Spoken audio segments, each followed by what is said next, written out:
咱定定去踅街，拢会发现讲，这大卖场百货公司呐，准备征收，敢若拢会用这插棒扎起来尔。万不伊发生亲像这百货公司爆炸这款的情形，民众真有可能就会受遭殃。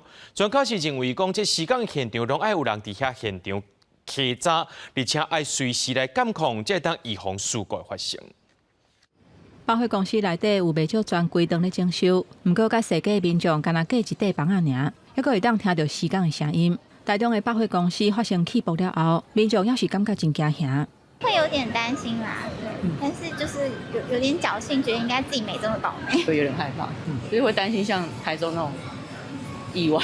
改装专柜的时阵，为着要互其他牌子的专柜会当继续营业，所以清早用房仔隔开。毋过内底哪咧征收，民众哪咧买物件，万不离施工若突袭，恐惊就会发生危险。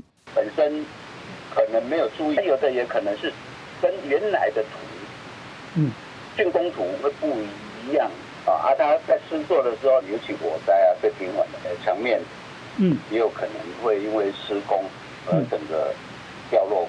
其实，照法规，亲像电影院、百货公司等等，伫设来装修进前，爱向当地主管机关来申报，而且通过审查得到批准。也若使用的材料嘛有一定的规范，讲煞的结果嘛要搁一届确认。伫施工进前，这个工课事先拢爱一个一个检查，正式开始施工嘛爱真谨慎。若小可无注意，可能会发生火灾、甲起爆等等重大事故。它的这个水电跟瓦斯跟人员安全有关的部分，都是必须要被控管的。在安全的主控室里面，必须要有人员随时在做监控跟在控制。假设今天有任何的意外状况，必须要能够警示的。